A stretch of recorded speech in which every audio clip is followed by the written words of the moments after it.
Welcome everyone to the Ditch the Struggle podcast. I'm your host, Alana Russo.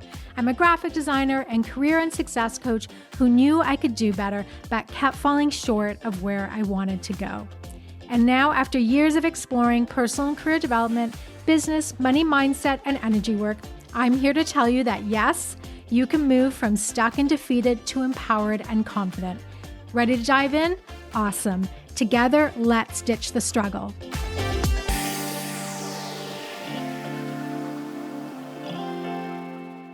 Hi everyone, welcome back to Ditch the Struggle. It's Alana, and today I'm going to share a story about how a government job saved my life. Now, I could say it changed my life, but I feel saved is much more dramatic, and it is kind of accurate because this job that I'm going to tell you about was a catalyst for a lot of healing in my life, a lot of transformation, basically me getting back on my feet.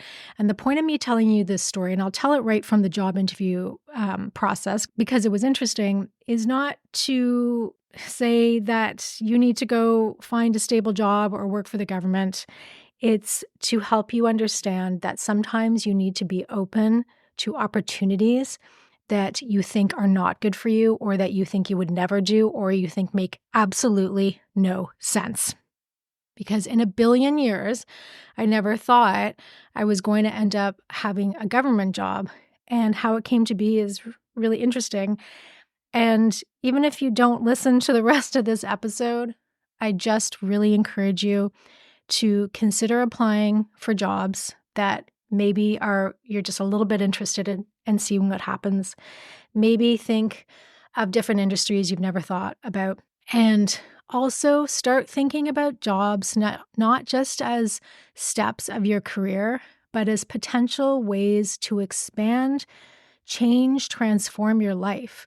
I mean, one of the biggest gifts that I have gotten out of all the jobs that I've had, and there have been many, is that looking back, I'm friends with someone, or at least one person, from every single job I've had still to this day. And I'm going back years. I have still a friend from Umbra, and I worked there in 2000. We're still friends and chat. And not too long ago, she recommended her osteopath that she goes to. And now I go to that osteopath, which has been quite life-changing for me. So just jobs are not just about jobs. It's about the experiences. It's about the people. There's so much to it. So let's dive into how I ended up at the government.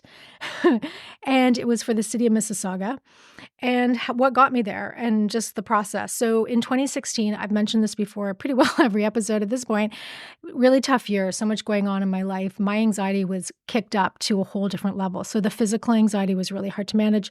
I was freelancing and I didn't have the energy for it. I was not in the position to be hustling because I was really not functioning that well. So I started looking for a job at the end of fall 2016, and it was crickets. It was slow, didn't hear much going on, was feeling very defeated and not in a great mindset, if I'm honest. But somehow, some way, this is always the way it works. I don't know why it works this way. It's like tumbleweed and then everything all at once. So somehow I ended up in potential running for 3 different jobs at the same time. So one was for a company called Winford, which does corporate event production. A friend of a friend worked there, so I had a little bit of a connection. So I was in interviews for that. One was for a company called Villa Charities, which is a nonprofit. These are all in Toronto, and their whole thing is inspiring people to explore the Italian in all of us. So it was an Italian-based charity. I actually was kind of interested in this job because I knew about them. I'm half Italian. I have my maiden name. I'm Italian, like my Italian on my dad's side. And then they are connected to the Columbus Center, which is an Italian organization in Toronto that my dad was a part of. And so there was something kind of nostalgic and kind of interesting about working there. My dad passed in 2010. So I think there was a part of me that thought that would be kind of neat to do. And then the other was the city of Mississauga. And that, I'll tell you how I applied to that. But first, let's go back. So Winford I was in job interviews. That was going okay, but I didn't really feel like I was going to get that position. Villa Charities was going well, and I actually felt I could give a lot to that organization. They were a hot mess, and I knew that I could clean up everything. They were just moving over to InDesign. Like, I think they were still in Quark or something crazy. And I was like, yeah, I can help you with that. And then City Mississauga was for, the job title was simply graphic designer. They don't have hierarchies in their design department. It was part of their communications department. So there was no like senior graphic designer or art director or anything like that. Everyone was just a graphic designer under a creative manager. So those were the three options kind of tossing around. And Villa Charities actually did make me an offer. So they made me an offer the end of November. It was not a great offer. So I was going back and forth with them and really not impressed with how that was going and not impressed with what they were offering me. So I went back and they were like, okay, we're going to get back to you. Here's the crazy part about this. I checked my email. I still have these emails. I keep these emails from jobs, not so much from other people, but I do keep job emails. They sent me a final email December 9th saying, yeah, we're going to get back to you. And they had a contract, like I had an actual contract from them in writing, like a contract. Then I asked for the more money and they said, get back to me. They said, yeah, we'll get back to you. Many emails later, they completely ghosted me. So as of today, years later, as of December 9th, 2016, I never heard back from Villa Charities. There you go. Never heard back. They never responded. That just was dead in the water. But it didn't matter because I had the offer from City Mississauga actually come in December 7th. So I had kind of a whole swirl of different things going on, but I didn't get the win for a job. I knew I probably wasn't the best candidate for that, even though I'd done some work with the June Awards. That was like a while before that. So I can understand that I didn't get that. So no worries. So I have the City Mississauga offer, but let me tell you how I got to that offer. I randomly applied to the City Mississauga. I think it was LinkedIn. It could have been Indeed, but I think it was LinkedIn. I definitely used like Easy Apply or some quick apply. I did not do a cover letter. I was one of those things where I just threw my ring into the hat and I was like, yeah, they're never going to hire anyone from Toronto. I just assumed they would go Mississauga. So note, you can't make assumptions about what they're looking for or who they're going to hire. And then when I ended up working there, most of the team was in Toronto, or at least half of them, or the other half weren't even in Mississauga. They might have been in, I think someone was in near Hamilton. So the fact that I wasn't in Mississauga made no difference. So again, never take yourself out of the running. I did the quickest, easiest apply. I threw it in and was shocked to get an email back I got a voicemail and an email back from their HR person, which I got December 2nd. So this was around the time that I was negotiating or trying to negotiate with the Villa Charities. But here's what's really funny about this story. Well, there's a few funny things, but this one really stands out. When I was in the interview process for Winford, which was somewhere in November, in the third interview, they asked me, would you like about this job, or what's your idea of a great job? What are you looking for? Then they asked me, what's your idea of a job you would hate to do? I thought it was kind of an interesting question. I've never really been asked that. And I, no joke, said to them, my idea of a job that I wouldn't want to do is a government job. Okay. So cut to literally 3 or 4 weeks later. What am I doing? I'm having an interview for a government job. And so I made the assumption that I would hate working for the government. It was not on my radar. There's so many things that I thought it would be, and it was not a lot of the things I thought it would be. It had some great things about it. I am absolutely grateful to have had this job for many, many reasons. Now I would not be pulled to work full-time for the government. I have a different perspective on the government than I would have back in 2017. I feel like I was a little naive. So I wouldn't go there now, but that's not even the point of the story. The point is that at the time, this job served me so well, and I knew it right away. So I go for the job interview, and I was surprised again to get the interview, and I don't know what was going on in my head. I didn't do the things that I tell people to do. So I didn't really prep. I threw on an outfit. I didn't have a car at the time. We had sold our car and we're like waiting to buy a new one. So I had to borrow my friend's car to drive there in the winter. I threw on an outfit that I think I went really conservative because it was a government job. I threw my hair into a bun. I don't know how I remember this part, but I hadn't washed my hair in like 6 days. And I was like, well, screw it, going in a bun. That's what's happening. Go to the interview. And I walk into the room and there's a creative director and the senior designer. And we just chatted for a couple minutes. And at that point, I was like, oh, these people are incredibly smart. These people have their shit together. And this is actually an amazing opportunity. And I didn't recognize it until I was actually in the job interview. Then I started realizing, oh, wow, like I really have to bring up my A game here. So job interview, well, I just loved these people immediately. This is why you need to go to the actual interview, because you can make these assumptions. And until you're in the room with the people, you have no idea if it's going to be a good fit or not, or if you're going to have a great team. Like you don't know. So you can't make assumptions. So really just take that away from this whole episode. And I have never looked at job opportunity the same way since this specific experience. And that is why I'm sharing this story. I used to be so close-minded about things and write things off. And no, you can't do that.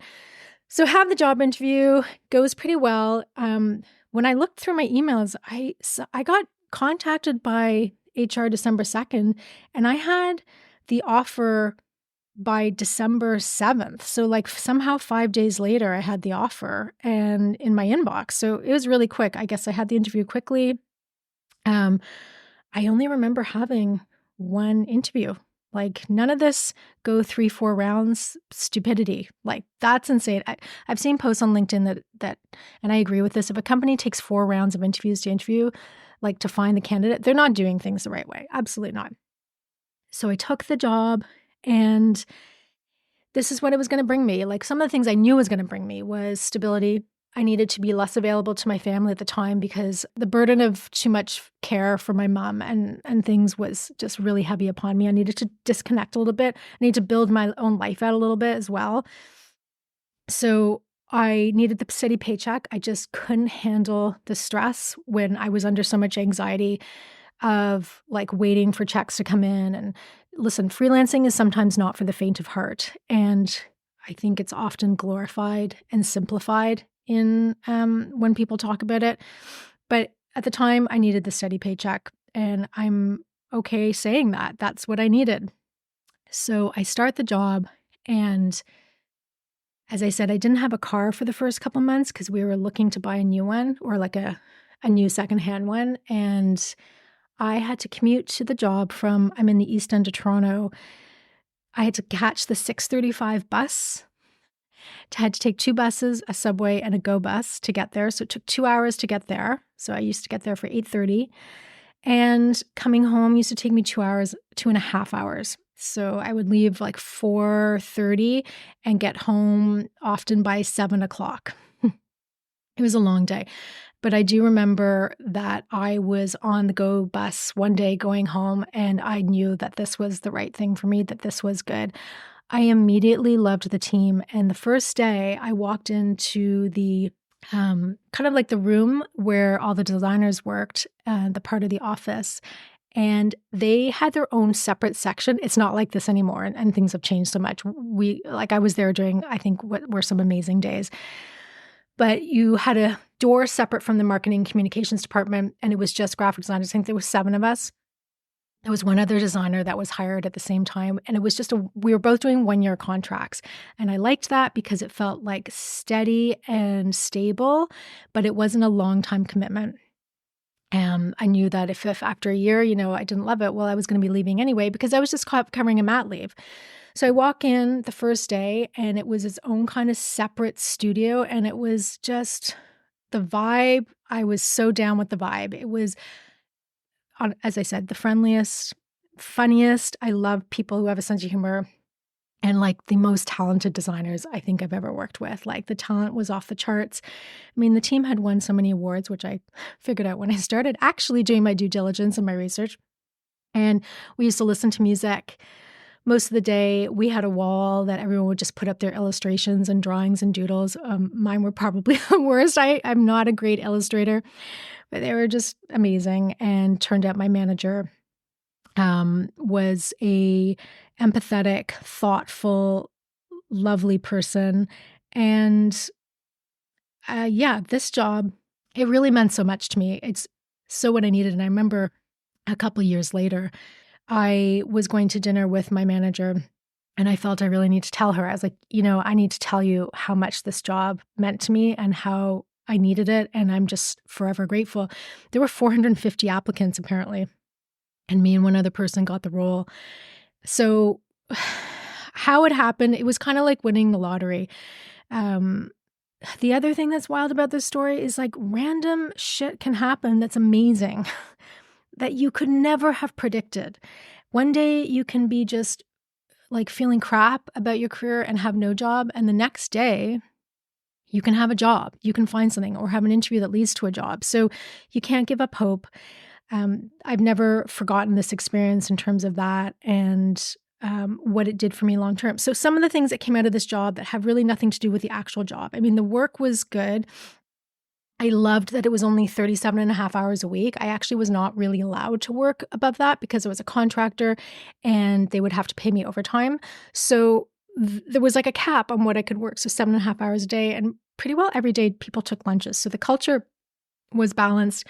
That whole idea that no one does anything at the government, maybe in some departments, but our department was working pretty steady. However, in comparison to a studio, like some of the studios I've worked at, the pace was way slower. I had definitely time to create projects. I could be thoughtful about things.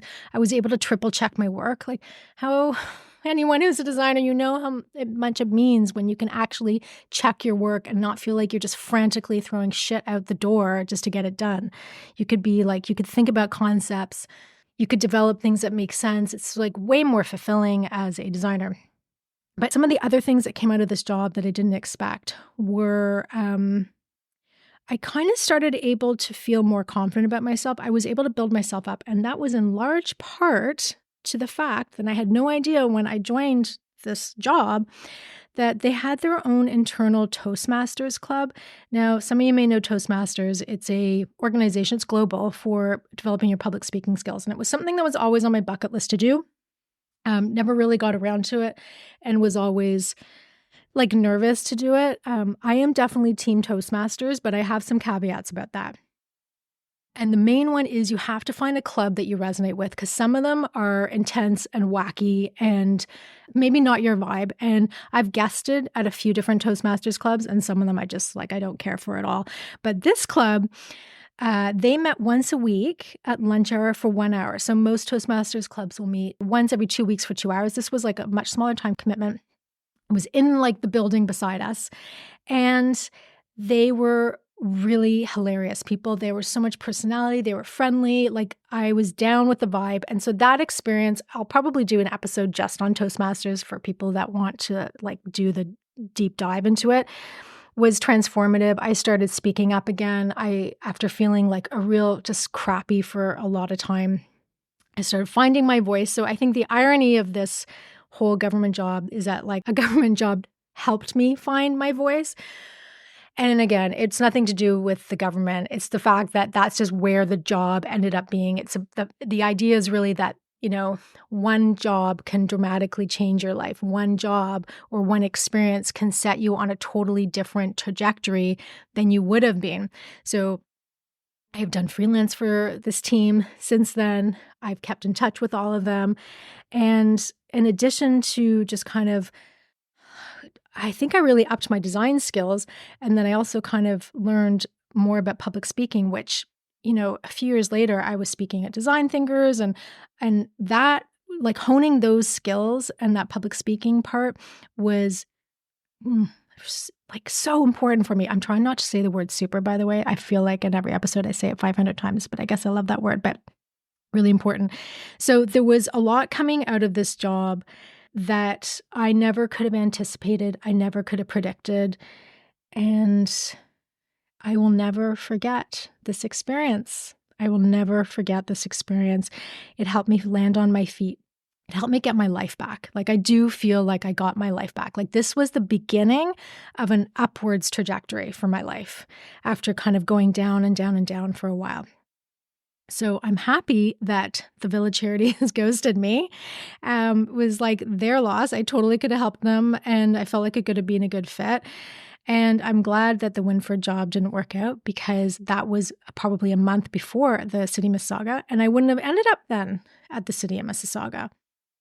And that was where I was meant to be. So you have to trust that, even if you just say yes to a job for the paycheck, which if I look back, it was kind of about that. I was like, well, this is available to me. This makes sense. I only had the one offer really out of the three. So you can sometimes feel bummed, like I'm just taking this job for the paycheck. And I was a little bit still kicking and screaming going into this job, like thinking that it was just going to be, again, something that I didn't want to do or really boring. And then you find out potentially that the job is a great fit or it's different than you thought and it makes sense. So try not to get too wrapped up in whether you think something is this perfect fit, or your dream company or what you think you should be doing with your career. I mean, I wasn't getting a fancy title.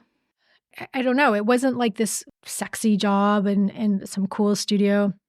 It was kind of, I think some people might think it would be like a very taupe, gragey kind of job and not too exciting, but there were some great projects. So I encourage you, if you were thinking about applying to a job but you're not quite sure, just apply. Just hit that frickin' apply button and maybe put in more effort than I did and put in the cover letter if it asks for it, but just go for it. And if you get the interview, go. Just go, because you don't know who's going to be interviewing you. You don't know what the company's actually like, and it may be better than you expect. And then also, just go to the interview for the practice. Interviewing is a skill. It's also a really weird experience and stressful. I get that. And the only way to get better at it is to kind of keep doing them. So go to the interview, at least for the practice, and just go to see what they actually have to say. So as I've said in another episode about job interviews, keep saying yes until it's a no. So that was really how I approached this too. I was like, well, they've asked me for an interview, so I'm going to go. I'm going to say yes. Well, they want to see me for another interview. I'm going to say yes. Keep saying yes until it's a no. And at no point did I feel I was going to say no to this job. I knew that if I got the offer, I was absolutely going to be saying yes. And the main reason, I loved these people.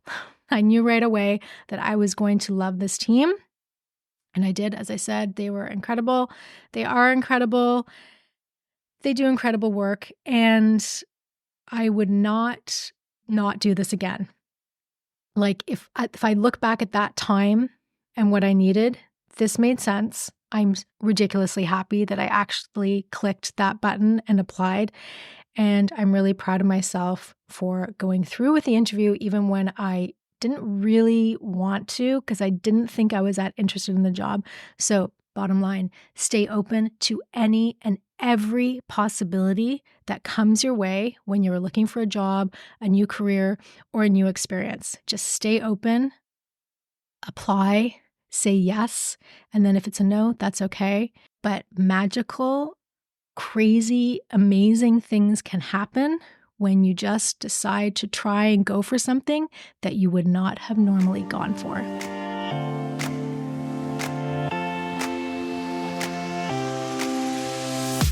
Thank you for joining me today on Ditch the Struggle. You showing up here means so much to me. To dig deeper into the topics discussed today and to learn about my work, visit alanarosa.com. And don't forget to download your free resources while you're there. And if this episode resonated with you, please share with others who also want to ditch the struggle. Go ahead and subscribe to the podcast, leave a rating and a review, and let me know what you'd like to see more of on this podcast. And before I go, I want to leave you with my 3 favorite ways to ditch the struggle. Be your own best advocate, take baby steps for the win, and forget about a linear career path. It's overrated and you are doing just fine. See you next time.